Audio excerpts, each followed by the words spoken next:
On descendait bien, il était parti, quand on dépasse le café d'Alpine. Et puis il arrive dans le goulot de Charleroi. C'était nous, tu vois. Et puis il arrive sur le Grand Rue, le tambour, le viol, c'est extraordinaire. Hein?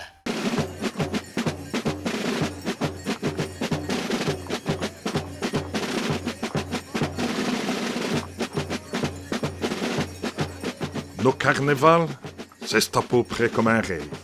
Nous y songeons, nous l'aspirons, nous l'apprestons, nous le saquons avec nos dindes. Comme si ça se tout est le sommet du plus grand des bonheurs qu'on pu trouver sur la terre. C'est effectivement avec passion que Binche, à l'abri de son enceinte médiévale, perpétue son carnaval. Un carnaval de tradition qui plonge ses racines dans un passé lointain. On connaît peu de choses sur les origines du carnaval de Binche. Les archives de Binche n'existent plus. Elles ont été détruites, donc nous n'avons des archives qu'à partir de la seconde moitié du XVIe siècle. Et les mentions sont vraiment éparses. Il s'agit surtout de documents à but sécuritaire. C'est dans ce contexte que se situe l'incident qui nous vaut le premier document mentionnant explicitement le Gilles parmi les personnages de la mascarade binchoise. Nous sommes alors le mercredi 11 février 1795. Un Binchois vient menacer les autorités, car, comme on le dit dans le texte de l'époque, il désire pouvoir s'esbaudir, c'est-à-dire se réjouir. Et ce Binchois, on le décrit sommairement, et l'on dit qu'il est habillé dans un habit que l'on dit ici de Gilles.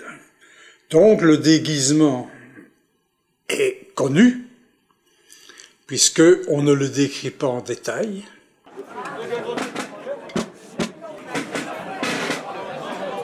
C'est à partir des premiers froids qu'à Binche, le carnaval passe à l'avant-plan. Doucement, ça fait.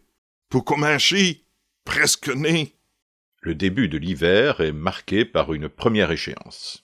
Dimanche, il y a répétition de batterie.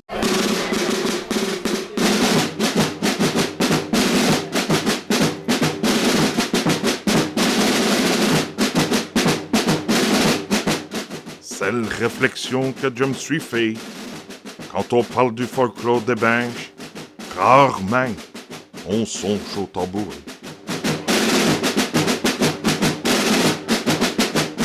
Nous avons connu les culus, les piettes, les claras, les mémés, les houssières, les brûlés, pour ne parler que des batteries de famille.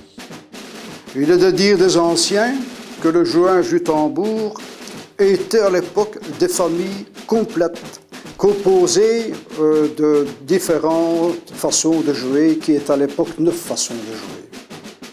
Je suis moi-même le dernier tamboureur encore en activité d'une de ces batteries de famille, à savoir les petits cots. Ces gens ont fait que répéter, créer leur partition, chaque batterie, et qui ont enfin, comme ça, pu se tenir les traditions et qui maintenant sont toujours d'actualité dans ce folklore. Les batteries qui étaient composées à l'époque ont créé bien sûr leur partition sur le ras et le flat. Ces personnes, avec les époques, ont continué, je dis bien, leur abandonner.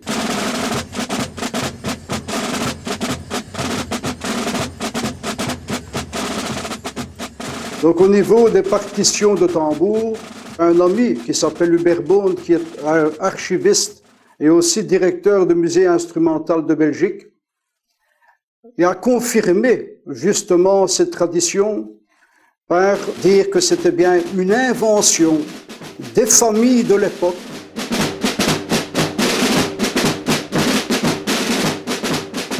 La façon de jouer du tambour a évolué. C'est clair qu'en son temps, il y avait des familles probablement avec un meneur qui donnait sa façon de jouer et qui inculquait ça au reste de la famille. Ben, si je prends mon cas maintenant, c'est un peu la même chose, dans le sens où la façon dont j'apprends mes élèves, c'est tout simplement ce que je mettais sur mon tambour, la façon dont je jouais du tambour.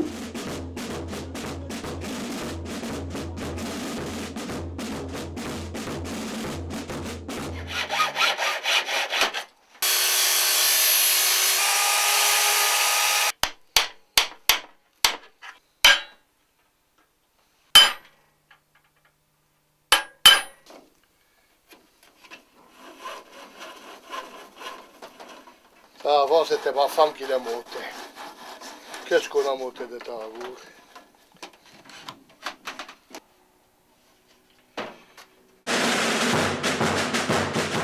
Concernant l'évolution de la cadence, je pense qu'il y a deux particularités. La première, c'est le roulement qui est beaucoup plus soutenu. Et la deuxième, c'est bien évidemment l'évolution, si on peut dire, le changement d'instrument qui est tout simplement le changement de peau. Je crois qu'on avait plus de mal dans le temps à jouer sur des peaux de veau, ce qui fait qu'automatiquement, on jouait moins vite. Maintenant, on joue sur des peaux synthétiques, le rebondi est beaucoup plus efficace, automatiquement, on a une cadence plus élevée. Jadis, ces répétitions de batterie se limitaient à quelques exécutions à l'intérieur du local. Désormais, chaque société quitte son local en début de soirée pour effectuer une petite sortie en ville. Nous sommes à 6 semaines du carnaval. Elle dit mince d'après. C'est saumon sans batterie. Tambour et équesse. Oh, ça fait du bien d'entendre les apporter taille pour le premier coup. Là, la société qui vous dit. Et elle se met en route pour aller à dansante à vos bains. La ville recommence aujourd'hui ses annonces qu'elle imprime dans le ciel gris par ses tambours. Écoute résonner le bruit de ses soumonces. C'est bien plus exaltant que de trop longs discours. Ce langage binchois qui vibre signifie qu'il n'existe plus rien hormis le carnaval.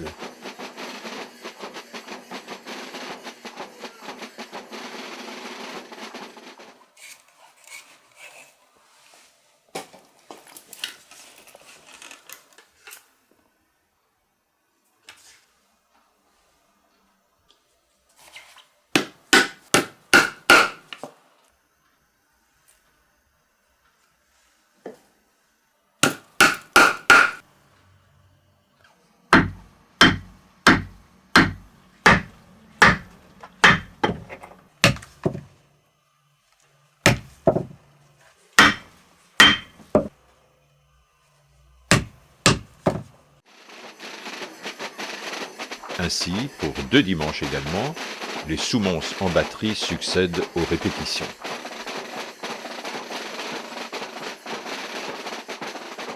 Pour coudre la laine, il faut aux environs de 3 mois. Je couds aux environs de 700 mètres d'appertintaille.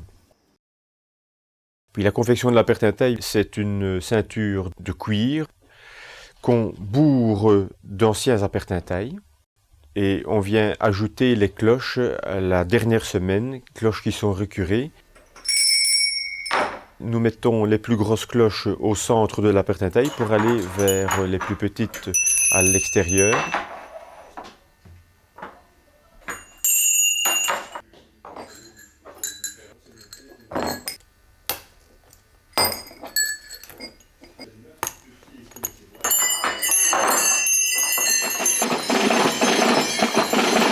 Le Gilles a son ramon et son appertintaille.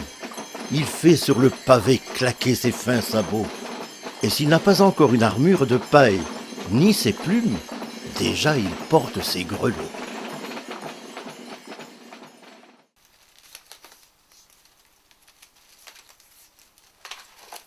Le ramon, il y a 2 aspects. Il y a d'abord l'aspect dans le fait où le ramon sert au Gilles à danser. Donc ça, c'est une manière pour le gîte de rythmer son pas de cadence, de faire certains mouvements aussi dans sa danse. Donc c'est une manière aussi, le ramon, il y a un aspect symbolique. Puis il y a aussi la matière. Mais ça, c'est vrai que nous ne le savons pas très bien, mais si nous allons lire certains écrits, et notamment des écrits dans les pays nordiques, et aussi notamment en Russie, où on fabriquait, avec le bouleau, on fabriquait des berceaux. Pourquoi? Pour protéger l'enfant contre la maladie.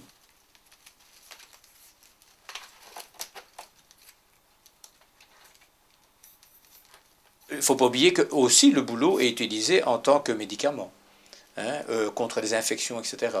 Peut-être rien à voir avec le gil, le fait d'avoir un ramon, mais voilà tous des éléments qui font que le bouleau est quand même une certaine matière noble. Chaque fois que je fais ça, je mets une main, hop, et ainsi j'ai la dimension.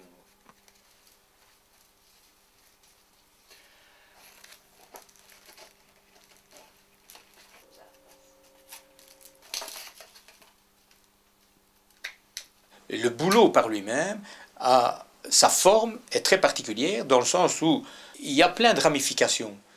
On va prendre un arbre comme le chêne, le chêne ne pourrait pas être utilisé pour balayer. Que le bouleau, lui, il y a une multitude de ramifications sur ses branches, ce qui permet en effet de balayer le sol.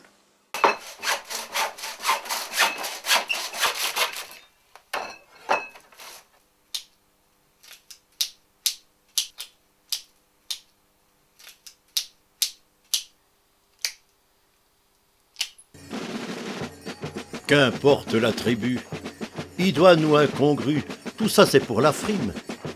La seule preuve légitime que tous ces groupes qui défilent ne comptent qu'enfants de la ville, elle est là, dans cette cadence, dans ces pas redoublés, ces subtils entrechats, ce coup de pied qu'accompagne le bras.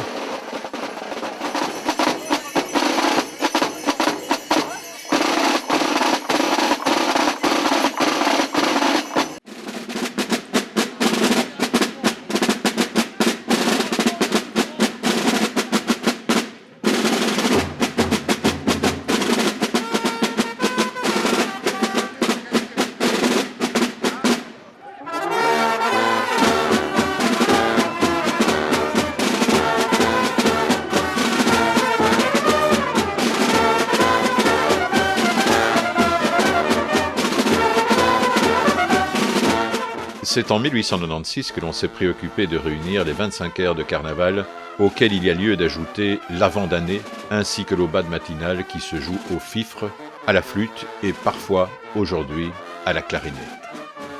En 1897, le notaire Paulin Gaillard publie son recueil complet des airs de Gilles pour piano.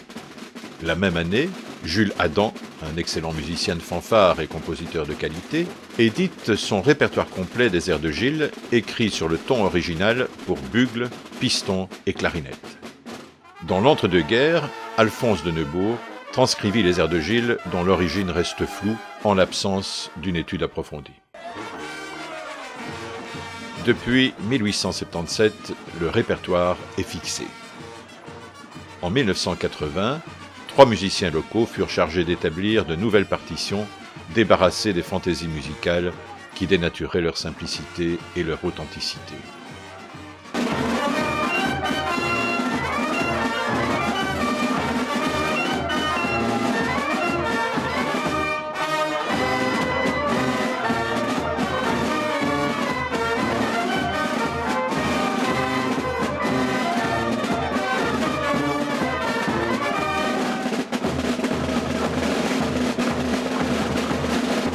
Leurs gestes inconscients sont comme des actes de foi.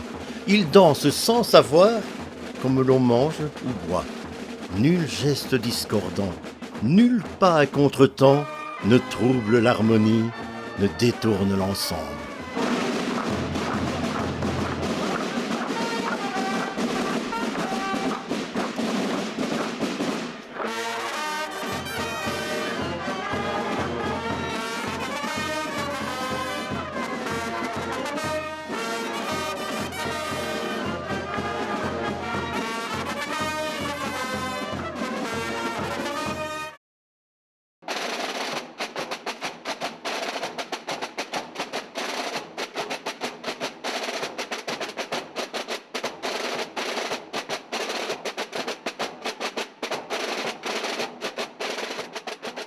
La soirée du lundi qui précède les jours gras est vouée à la mascarade.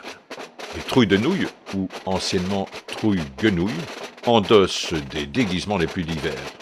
Cette expression désigne les déguisements dépenaillés, quelconques, sales. Pourtant, ici, on parle de beaux masques. Est-ce qu'on dit bonjour trouille? Ah non, on dit pas. On n'emploie pas une appellation dépréciative, on dit bonjour beau masque. Hein, vous pouvez être une aussi laide trouille que vous vouliez, vous aurez toujours comme appellation, vous recevrez toujours comme bonjour, bonjour beau masque. Hein. Tout à fait. Oui. Et en patois, bonjour biomasse.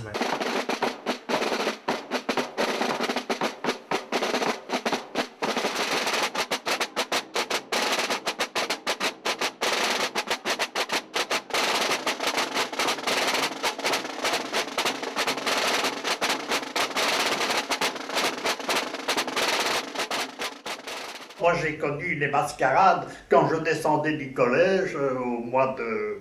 en février donc. Hein, et le lundi, je voyais les groupes entrer dans les maisons. Je ne dis pas qu'il y avait 50 groupes, hein, mais dans la rue de Robiano, la rue de la Gaîté, il y avait toujours quelques groupes, des groupes de 4-5 personnes qui étaient masqués, qui étaient en trouille, qui rentraient dans les maisons. Et chez nous, on recevait du monde. À l'image de l'amicale cycliste, les beaux masques déambulent le plus souvent avec tambour.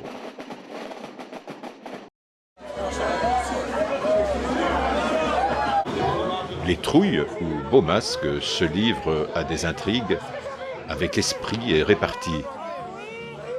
Défauts, qualités, habitudes, anecdotes pittoresques concernant la victime, tout est bon pour intriguer. Oh, c'est le plus beau jour de ma vie. Ça fait du bien. Donc c'est bon.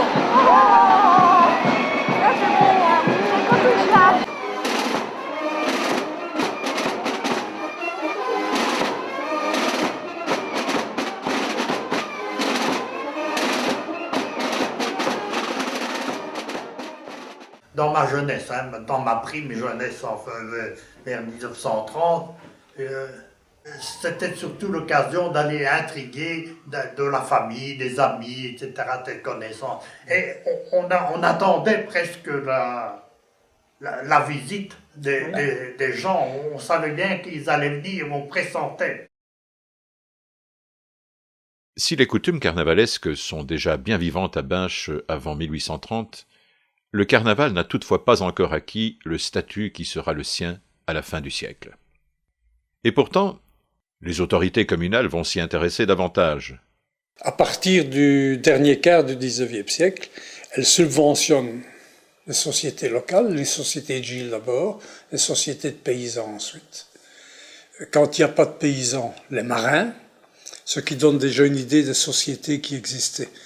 À l'époque, elles font réaliser d'énormes affiches de plusieurs mètres de hauteur. Elles les font placer un peu partout dans le pays pour attirer le public. Selon la formule officielle, la volonté est de donner le plus d'éclat et le plus d'entrain possible au carnaval. Cette démarche s'inscrit également dans un contexte de rivalité avec Mons et Charleroi, qui cherchent, elles aussi, à développer leur fête folklorique. Le secrétaire communal contacte ses collègues pour connaître des endroits où la position d'affiches serait possible. Mais on sollicite parfois, de l'extérieur, l'envoi d'une affiche. À côté de l'existence donc de ces affiches, l'association des commerçants va être chargée de faire venir des sociétés extérieures. Donc nous aurons à partir de 1882 une série de sociétés extérieures qui viendront participer au carnaval. Cette situation va couvrir toute la fin du XIXe siècle. On a d'ailleurs, de façon explicite, l'origine de ces sociétés. Il y a des sociétés de la région, de Mont-Saint-Aldegonde, de Leval, et bien entendu de l'extérieur, vraiment de l'extérieur, du nord de la France, de la région bruxelloise, de Halle surtout. Ces sociétés étrangères reçoivent évidemment une partie des primes qui sont allouées aux sociétés. Certains milieux binchois ne manquent pas de s'élever contre la présence de ces sociétés extérieures. En 1911, l'association des commerçants, dénommée alors l'Union pour l'expansion du commerce à Binche, refuse d'accorder des primes aux sociétés non binchoises. Donc, à partir de la Première Guerre mondiale, il n'y a plus de sociétés extérieures, étrangères, comme on dit, dans le cortège. Il y aura bien un essai de retour au début, juste après la Seconde Guerre mondiale, mais là, les autorités locales mirent fin immédiatement au processus. 1947 est une année particulière. Une affiche informe que Binche va organiser, le 22 juin, un second carnaval dans l'année. Il s'agit de rendre hommage au Festival mondial du film et des beaux-arts de Belgique qui se déroule à Bruxelles. De grandes vedettes comme Fernand Gravet et Marie Amici vont assister au spectacle binchois.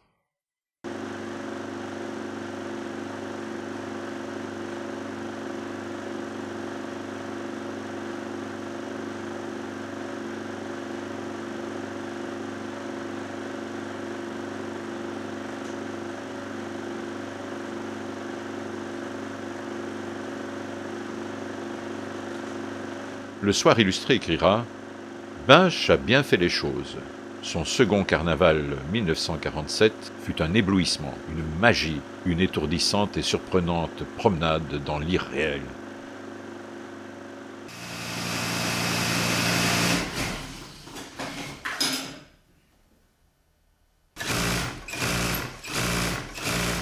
Un costume n'est jamais acheté, il nous appartient, donc on le loue.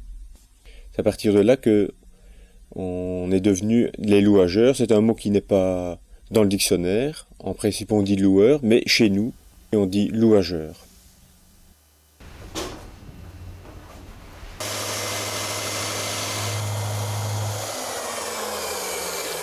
Il y a près de 400 motifs sur un costume de Gilles, en feutrine. La feutrine que l'on vend peut déteindre. Ici, c'est une feutrine tout à fait spéciale pour les louageurs. La couleur est fixée à 100%. Et puis, on doit tout assembler l'un sur l'autre avant de les appliquer sur la toile de lin. C'est une toile qui est fabriquée encore en Belgique, une toile 100% lin.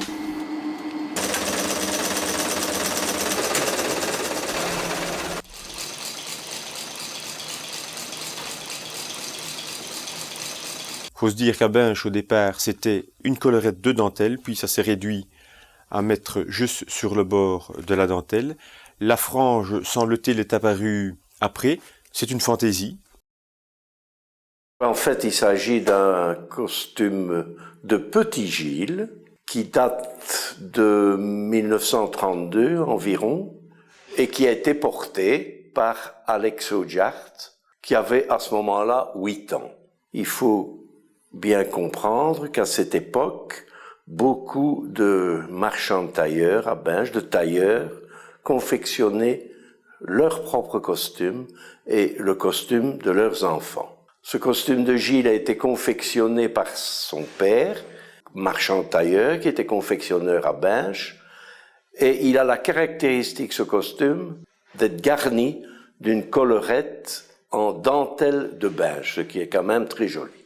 Au décès d'Alex, Madame Suzanne Ampin, qui était son épouse, m'en a fait cadeau afin de le conserver pour la postérité. La première relation actuellement connue est celle que donne le Journal de Charleroi du dimanche 13 mars 1859. Elle parle d'un carnaval animé dont l'ancienne réputation attire les habitants des environs. Mais on y mentionne aussi la sortie de Gilles le lundi, ce que des documents communaux confirment, et qui, dit-on, était le fait de commerçants qui travaillaient le Mardi Gras. Dans le journal La Constitution, on parle également de la présence de Gilles le lundi.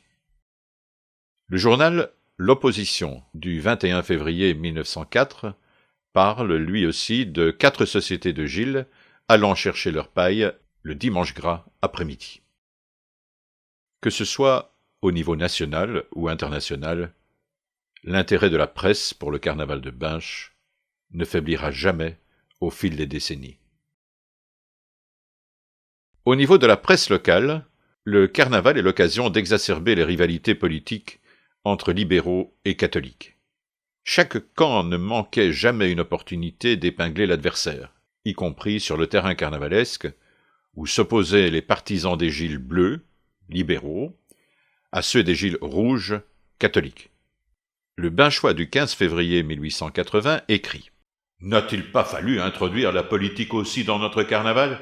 Des gilets bleus et des gilets rouges. » Le 19 février 1885, Binche libéral constate « Bien pauvre cette année le carnaval de Binche. Les gilets manquaient, il y en avait à peine 45 alors que chaque année il y en a plus d'une centaine. Si bien que l'antique rondeau des gilets, si célèbre partout, n'a pas eu lieu. » Tandis que se lève le ferment, le levain, l'appel irrésistible de l'ancestral instinct, alors on voit la ville, picarde fière, comme prise de fièvre et presque avec mystère, s'agiter tout à coup de remous insolites.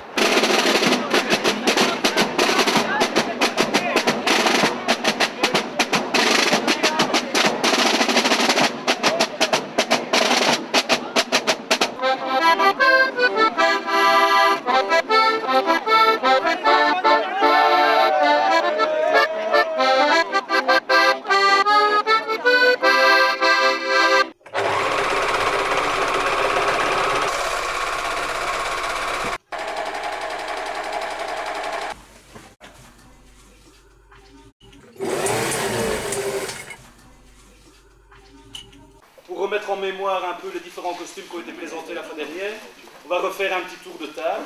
Bien avant les premiers roulements de tambour, au sein de chaque société, les différentes cagnottes ont fait le choix du costume qui sera porté le dimanche gras. Je pense qu'il est temps de passer au vote.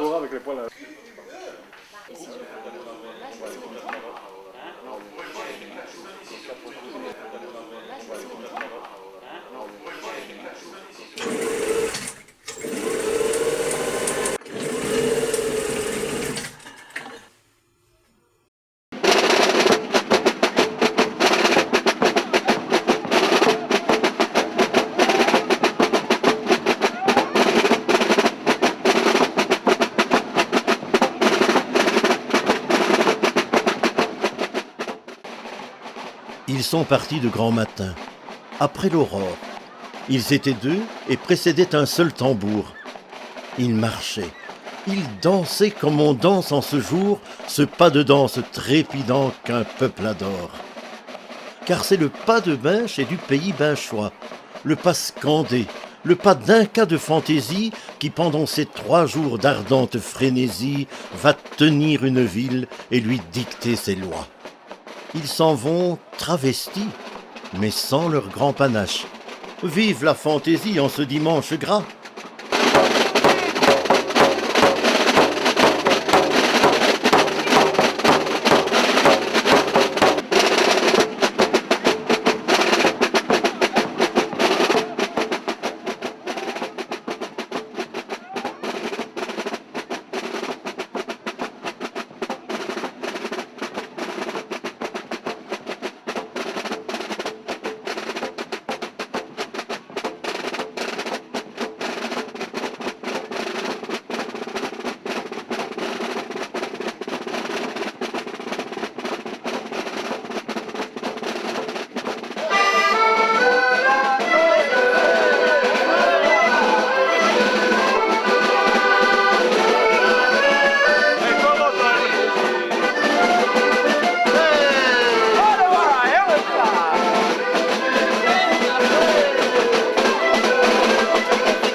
Il semblerait quand même que les viols soient apparus, je vais dire, 1850, 1870.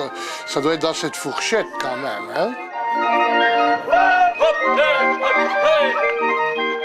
Maintenant, on a beaucoup parlé de Marie Beaune, la famille Beaune, donc, qui est venue des Flandres sur Binche, et bon, qui sont venus avec des orques. Je ne sais pas si c'est si vieux, il semblerait que ça soit un peu plus tard. Naturellement, bon, c'est peut-être le personnage qui est resté, je vais dire, figuratif dans cette période de folklore. Maintenant, peut-être, on a peut-être pu confondre l'air de la petite Bonne avec la famille Bonne aussi. Hein. Moi, c'est ce qui me semble le plus plausible.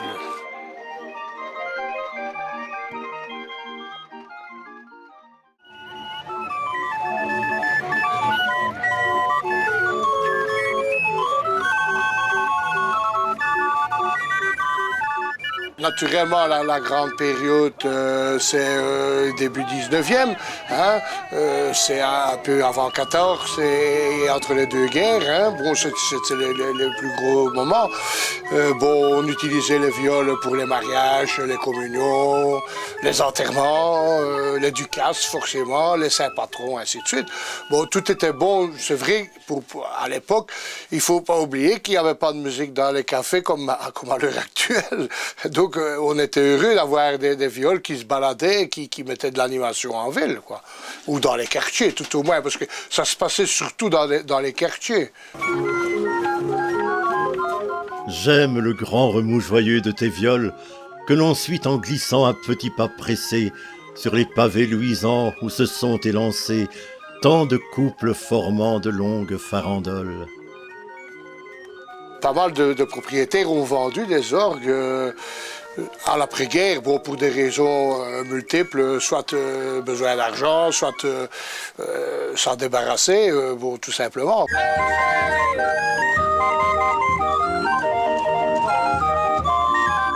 Bon, on retrouve actuellement encore quelques anciennes.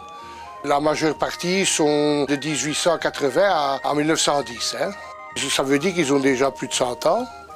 Refaits comme ils sont refaits, ils sont repartis pour une centaine d'années. Après, ben, on verra.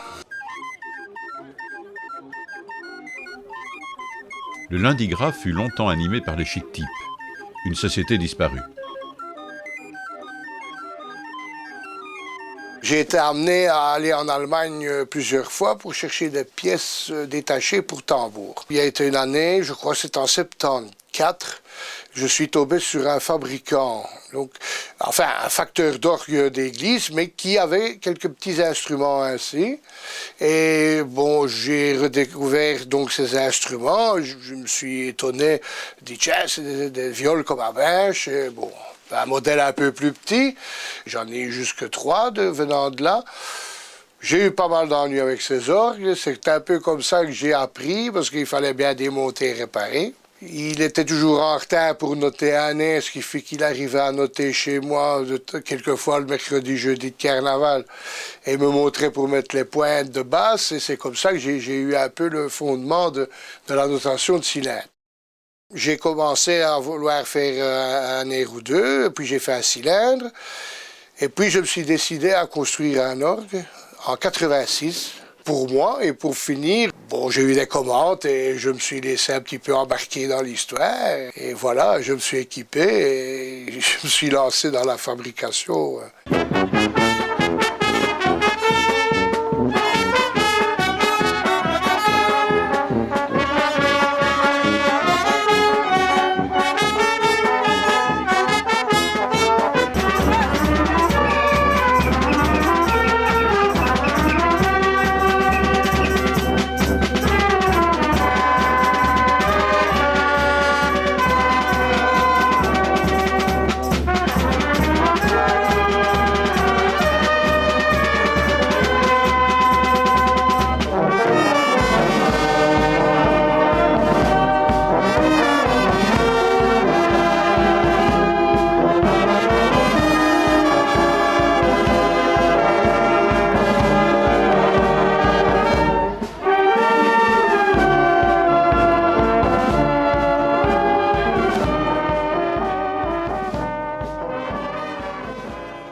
Carnaval, abondance ardemment fraternelle qui se prodigue en tourbillon de ritournelles. Je guette en moi ton rude et suave réveil, tes mirages de neige et tes bonds de soleil.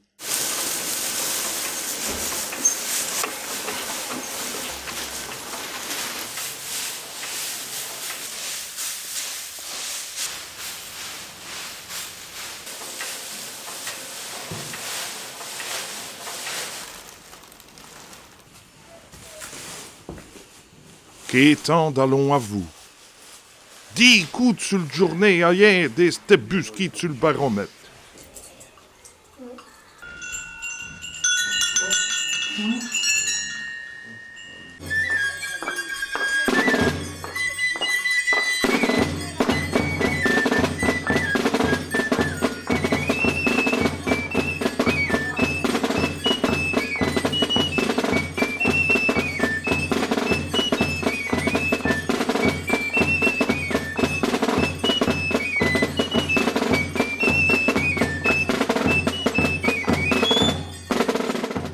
Deux collerettes blanches émergent de la nuit. Deux collerettes blanches dans le feu frais de l'aube en rencontrent 3 autres, et puis 10, et puis 20. 1000 collerettes de Gilles s'allument au premier soleil. Vibrez tambour, battez son plein. La paille est fraîche sur nos reins.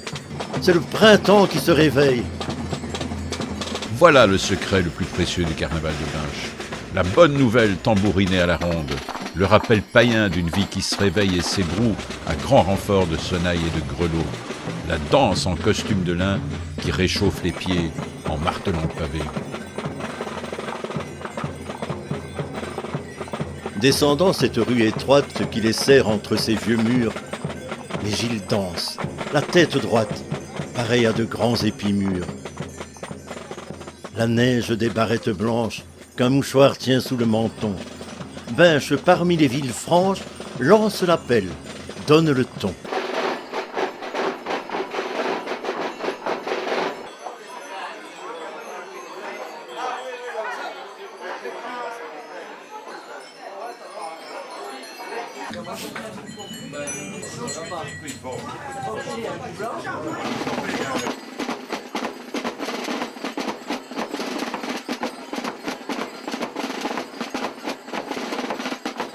Tout de suite, les Gilles t'intenses d'un pas cadencé.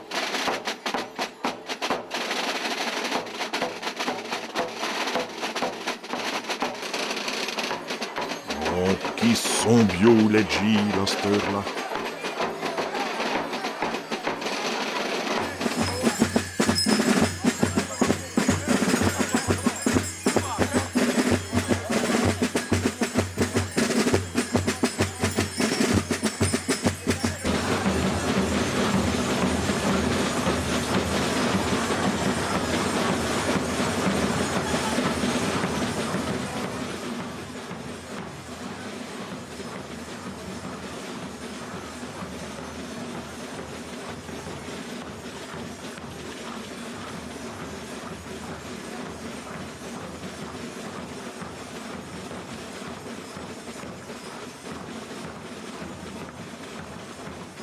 Les premières recherches historiques ont déjà permis de montrer qu'il existe plusieurs types de masques, déjà au début du XXe siècle, notamment des masques sans lunettes, des masques sans moustache, des masques avec des moustaches beaucoup plus recourbées qu'aujourd'hui, et puis les masques qu'on trouve aujourd'hui avec lunettes, moustaches et barbichettes.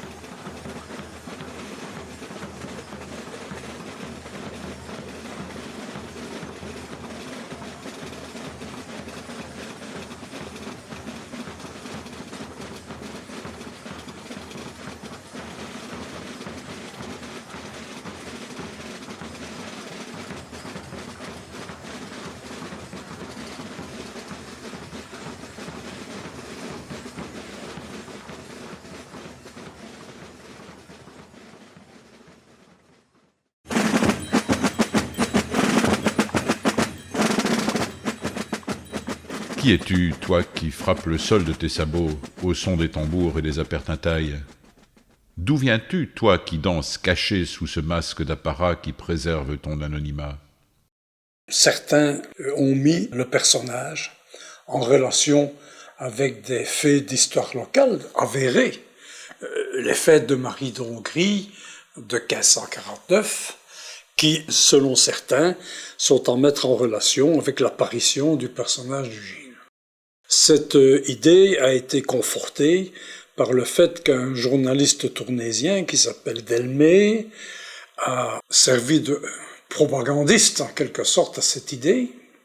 Dès 1938, mon père va entreprendre des recherches sur les origines du Gilles en étudiant les faits de 1549. Il va aux archives de Mons, il consulte les archives de Bruxelles, et il va même aller jusqu'à Vienne pour consulter des archives sur ces faits de 1549. Et là, grosse surprise, il ne va rien trouver de ce qu'il cherchait. Pas la moindre allusion à des princes incas, à des danses péruviennes, rien du tout. Et il y a 8 chroniqueurs différents qui ont donné leurs impressions et qui ont témoigné des faits de 1549. Donc les sources sont abondantes. Il se rend compte que ce que les Binchois considéraient comme parole d'évangile, c'est un immense bobard. Après la Première Guerre mondiale, on a vu ressurgir cette explication qui a été en quelque sorte fixée dans l'esprit des Binchois par la parution d'un petit ouvrage intitulé Le Carnaval de Binche, publié sous la plume d'Alfred Labrique, diffusé, ce qui est beaucoup pour l'époque, à 10 000 exemplaires. Et cette version des faits aura la vie dure puisque aujourd'hui encore, on trouve sous la plume de certains journalistes et dans les explications que donne un certain nombre de Gilles, l'explication hispanique des origines du Gilles. Ernest Mathieu, en tant qu'historien, avait déjà émis une hypothèse intéressante dès la fin du XIXe siècle. C'est de mettre en relation le Gilles avec le théâtre populaire qui se jouait sur les places publiques, sur des tréteaux, au XVIIIe siècle notamment, et dans lequel peut-être a-t-on puisé le déguisement de Gilles, comme on a puisé ailleurs le déguisement de Polichinelle, au début de la Seconde Guerre mondiale. Un chercheur hollandais a diffusé un texte qui est aussi passé largement inaperçu, dans lequel il faisait une recherche comparative sur les personnages de carnaval. Cette idée a été reprise par Samuel Glotz. Et en 1943, il présente à l'Université de Louvain une thèse de doctorat qui a deux sujets. Le premier sujet, c'est la toponymie de Binche, et le deuxième sujet, le Gilles de Binche, survivant folklorique d'un type hybride de la comédie italienne et des parades foraines. Ce fut le départ, finalement, de controverses entre Samuel Glotz et un certain nombre d'édiles et de notables binchois. Suite à ces découvertes, il va organiser à Binche et dans les environs toute une série de conférences. Et là, ça ne se passe pas bien du tout. La population binchoise ne comprend pas qu'on vienne démolir quelque chose auquel elle tenait beaucoup et qu'on vienne démolir le mythe. Et les conférences sont toujours assez houleuses et il reçoit des menaces verbales et il est même menacé physiquement. Il est tellement menacé physiquement qu'il doit tenir ses conférences avec des gardes du corps. Il proposait, lui, qu'on fasse une approche autour du personnage du Gilles en disant c'est un personnage qui a des racines européennes profondes. Tout de suite, il va être suivi par la communauté scientifique qui reconnaît rapidement le bien fondé de ces théories et la solidité de ces théories. Il va aussi montrer que la vérité est aussi belle que la légende. La vérité, c'est que le Gilles vient d'un personnage populaire, le Gilles vient du peuple, et que c'est aussi valable que de venir d'un prince inca inventé et mythique. Je pense qu'il faut quand même insister sur le fait que la thèse comparative nous ramène donc à des origines diversifiées. Il ne faut pas expliquer le Gilles comme un monolithe.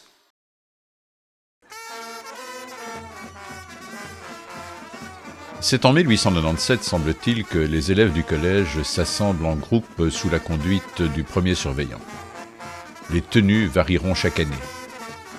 Après le carnaval de 1928, le principal Baillet discute avec les autorités de la ville de la reprise par le collège du costume traditionnel de paysan. En 1930 se déroula la première sortie sous ce costume. L'abbé Thomas jouera un rôle majeur à la tête des paysans qui, depuis 1977, portent à nouveau un masque de Gilles, un masque toutefois sans moustache.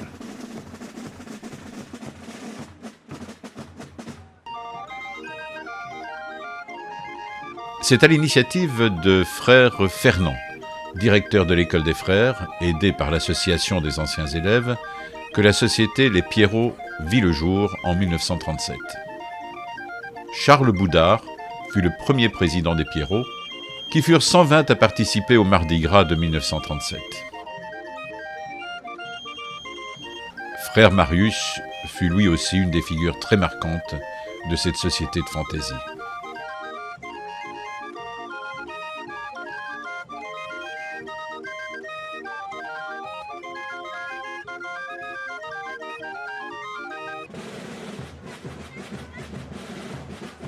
En 1965, sous la conduite de Samuel Glotz, alors préfet, le comité de l'amicale des anciens élèves de l'école moyenne et de l'Athénée royal se réunit pour envisager la possibilité de créer une société carnavalesque de fantaisie. Ainsi allaient naître les Arlequins, qui participèrent au carnaval jusqu'en 1980.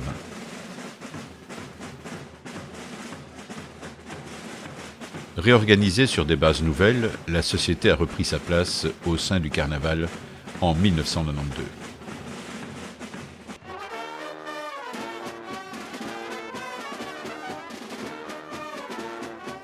Les Princes d'Orient et les Marins, société disparue.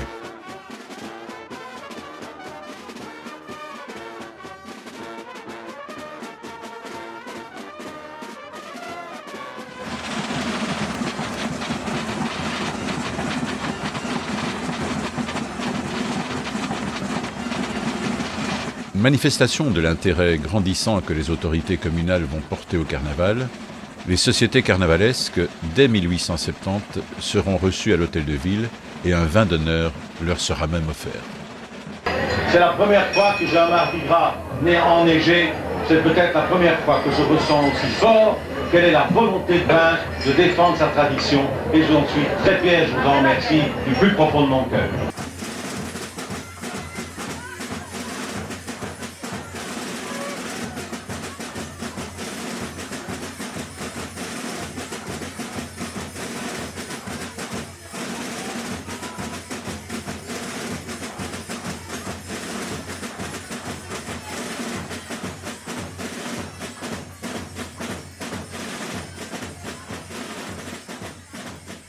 La réception des sociétés reste immuable et les Gilles jubilaires sont mis à l'honneur.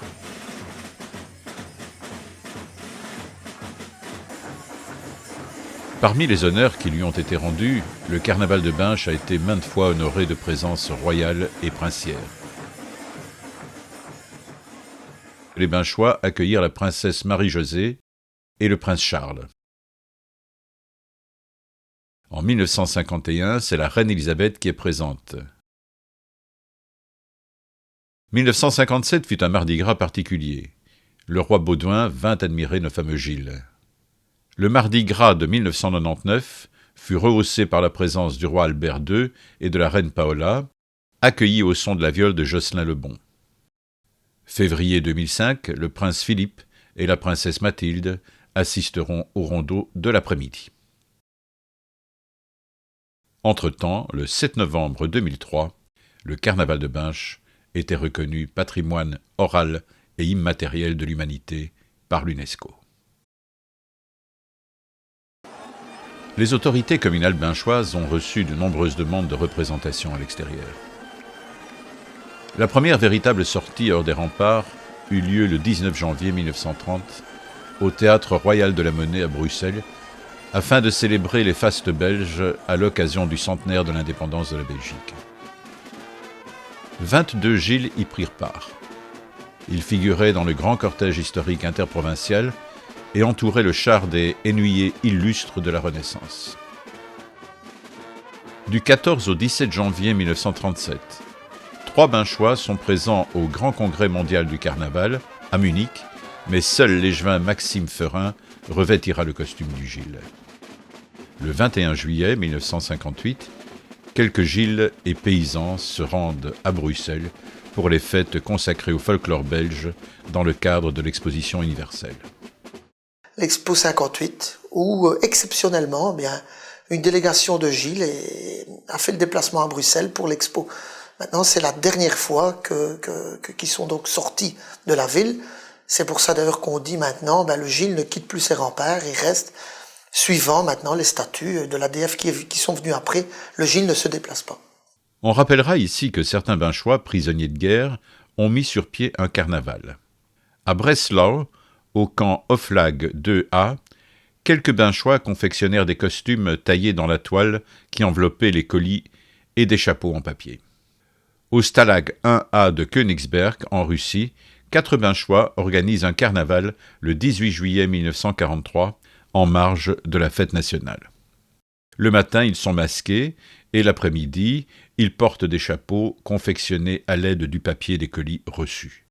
Les costumes avaient été expédiés de Binche par Madame Deltendre.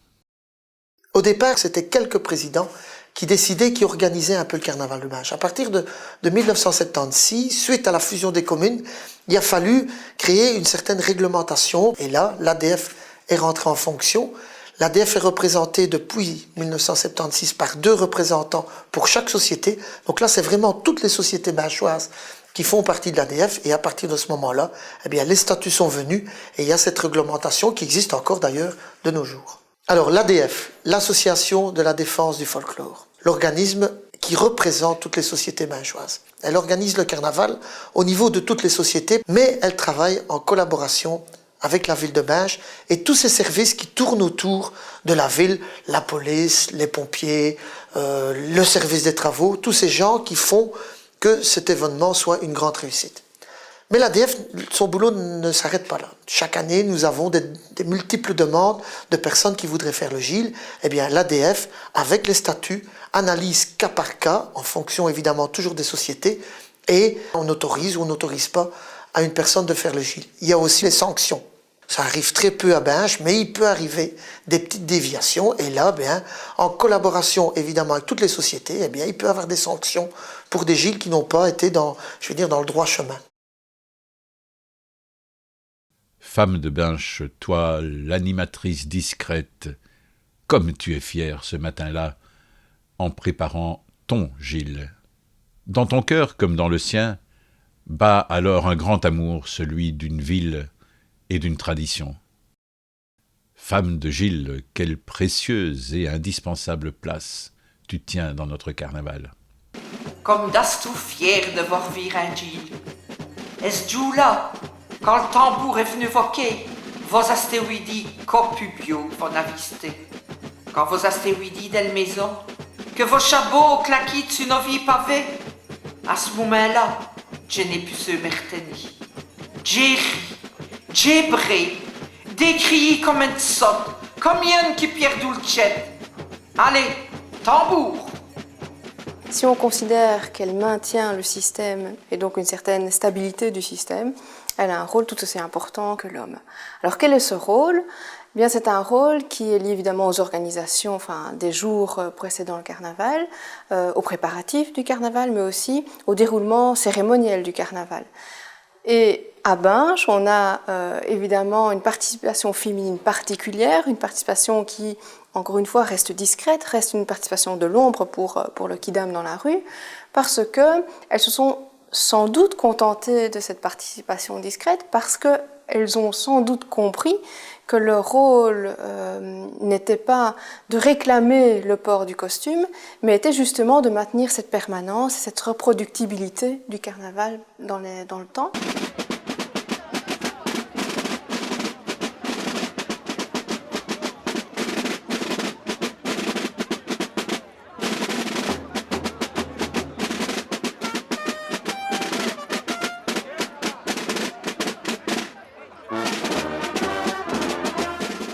À Binche, on a une règle, et selon moi elle est capitale, fondamentale, selon laquelle le gil ne se déplace jamais sans tambour. Et donc, sans des aides familiales ou des amis qui suivraient le gil ne peut finalement pas opérer son rituel comme il le voudrait. Ayant cette opportunité-là, c'est ce qu'on appelle une stratégie d'acteur, stratégie secondaire. Elles se sont adaptées à la tradition et non pas à la tradition à elles, mais finalement pour en retirer un profit qui est à la fois familial mais aussi social, lui permet de vivre son carnaval et même d'être une actrice fondamentale pour la permanence du carnaval.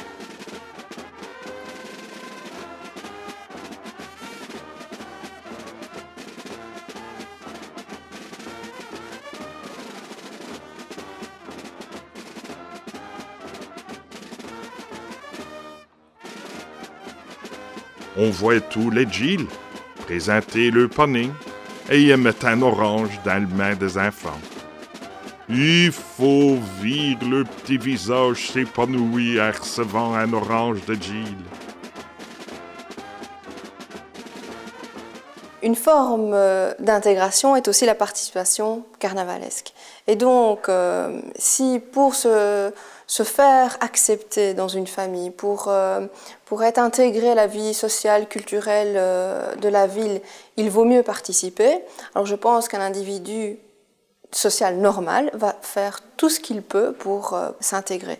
Et donc, une partie de son intégration passera inévitablement par l'intériorisation d'une nouvelle culture, l'intériorisation des règles et donc des normes liées au carnaval. Je pense que c'est vraiment une question d'échange aussi dans le couple et dans la famille. Donc, puisque le carnaval est aussi une histoire de famille.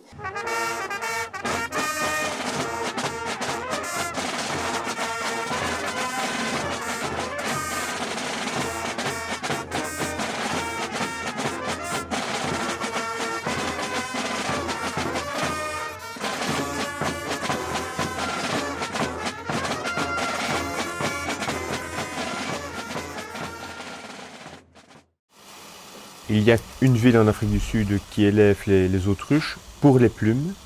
Tout ce que l'on peut voir ici en Europe, en Belgique notamment, c'est un élevage pour la viande. La plume n'a pas le temps d'arriver à une belle maturité.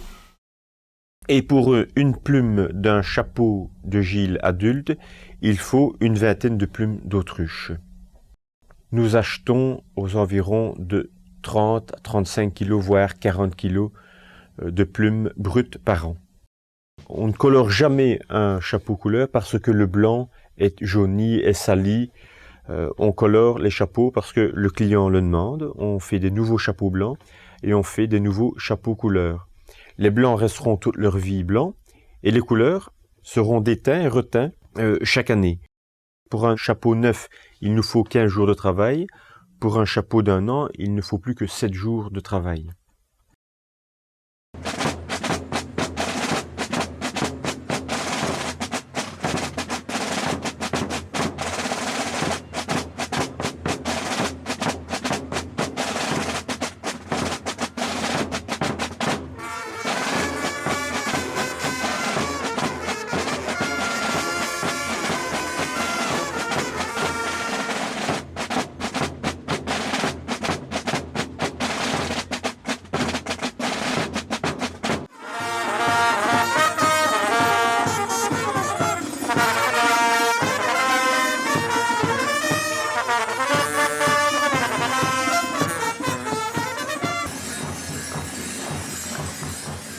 autour de la flamme élargie, est-ce une ronde de guerriers? Ou bien l'appel à la magie sortant des masques de sorciers? La nuit est pleine d'arabesques et de superbes floraisons. Les danseurs, ombres gigantesques, bougent sur les murs des maisons. Et la fête où le peuple crie finit comme un splendide adieu dans cette fantasmagorie qui vient terminer l'hymne au feu.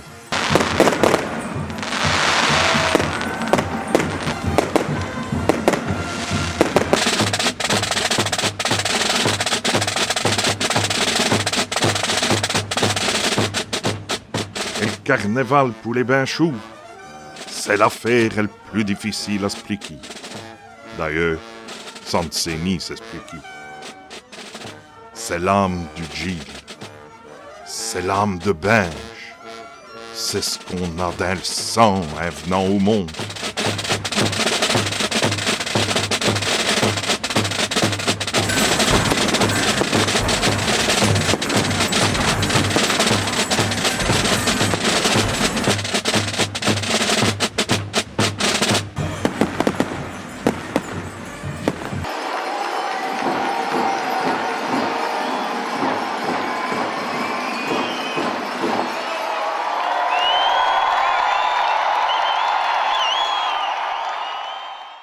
Né avec le jour, le Gilles meurt à l'aube du jour qui suit. Mais avant que le ciel blanchisse, il continue à danser. Sa transe exténuée obéit au tambour, à la tradition. Il danse jusqu'à ce qu'un dernier tambour le ramène à la maison. Là, abandonnant son costume blasonné, ses dentelles, son grelot, son appertintaille, déchaussant ses sabots ornés d'une cocarde, il redevient un homme.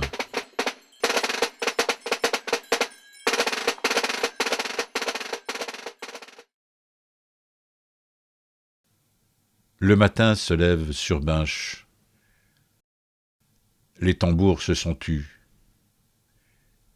Et pour un an, le Gilles a fermé les yeux.